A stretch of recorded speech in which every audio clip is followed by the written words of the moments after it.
There's something you actually want to do, not a chore, a thing you care about, a project, a message, a step toward a life you keep picturing. And tonight, again, you didn't do it. You opened your phone instead. And then you called yourself lazy. But wait, lazy people don't care. And you care so much it aches. So why does the thing you want keep losing to the thing you don't? First, breathe, because this is almost everyone. Around 1 in 5 adults procrastinates chronically, and among college students it runs as high as 80 to 95%. This isn't some rare defect that landed only on you.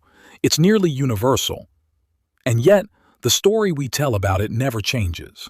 You're lazy. You have no discipline. You just need to want it more.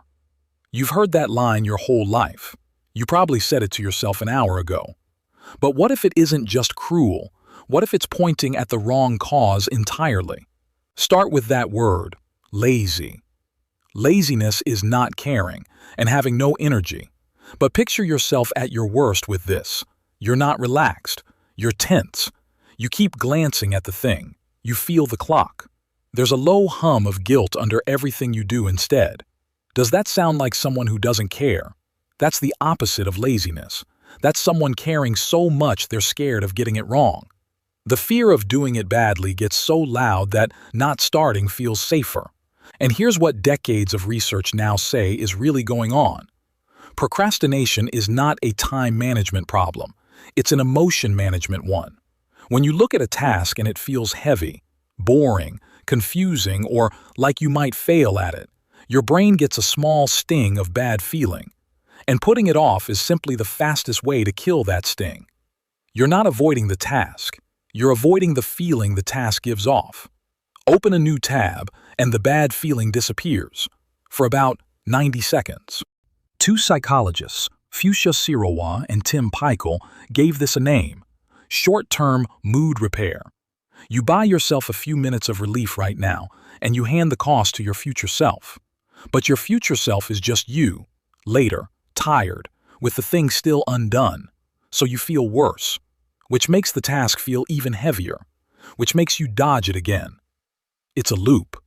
And every "just try harder" lecture pours fuel straight onto it because it adds shame to a problem that was already made of bad feelings. This even shows up in the brain. In 2018, researchers in Germany scanned the brains of 264 people. The chronic procrastinators had a measurably larger amygdala.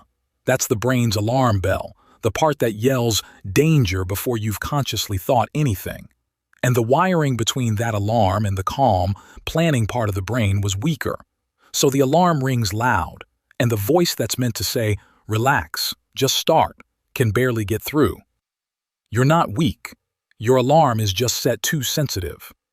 But now we reach the strange part, the part that quietly destroys the whole "you're broken" story. If procrastination were really about your character, it would follow you everywhere. You'd put off everything, evenly. But you don't, do you? You'll answer 20 messages to avoid one email.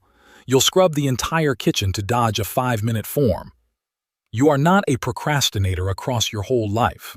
You procrastinate on specific tasks. And that one fact changes everything. Sit with that, because it's the hinge.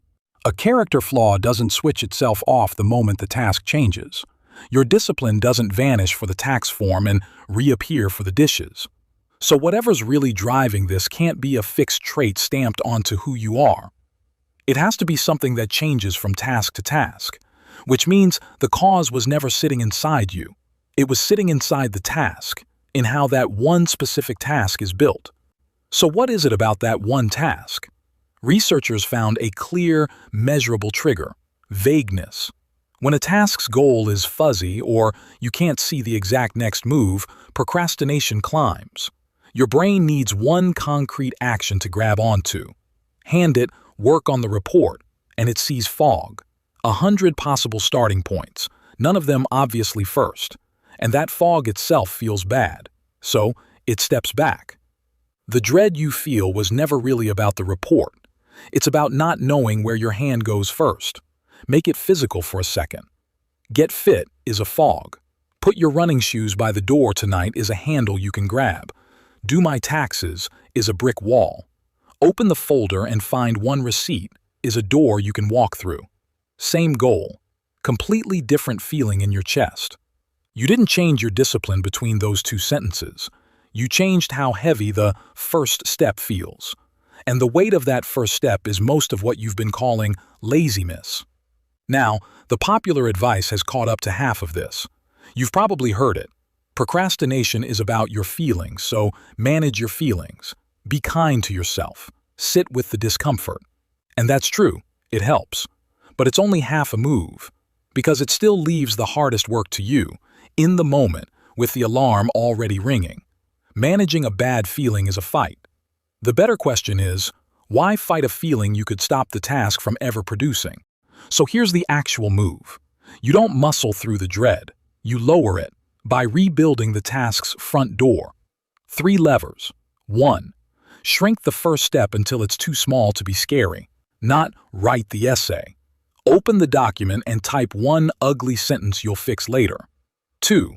Name the exact next action. A real verb, a real object, something your hand could do in the next 10 seconds. Plan the trip becomes open one tab and type one city. 3. Change the cue. Put the thing you want right in your path and the easy distraction just out of reach. And there's a reason this works that's almost funny. Take anything you've been dreading and promise yourself just 5 minutes. 5 minutes, then you're free to quit. What usually happens is you don't quit, because the dread was never in the doing. It lived entirely in the starting. And once a task is finally open, your brain hates leaving it hanging. Psychologists call that the Zeigarnik effect. A started but unfinished task keeps tugging at your attention until it's done. The wall was never the work. It was always the doorway. Watch it happen in your own week. The message to an old friend you keep meaning to send, reconnect with them, is a fog, so it sits for months. But open the chat and type just, "Hey," takes 9 seconds, and suddenly it's done. The gym you keep not going to, get in shape, is a mountain. Lay your clothes out by the bed is one small, almost silly act. Notice the pattern. Every single time you beat procrastination, you didn't get more disciplined. You made the first step smaller than the dread. So look back at tonight. The thing you wanted and didn't do. You decided the problem was you, your focus, your worth, your broken discipline. But you were never in a fair fight. You were handed a vague, oversized, undefined task with no clear first move, and then you blamed yourself for flinching away from it. Anyone's brain flinches from fog.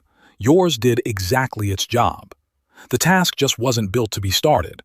And that guilt you feel, the heaviness, the quiet self-blame at the end of the day. Lazy people don't lie awake aching over things they care about. You do. That ache was never evidence that something is wrong with you.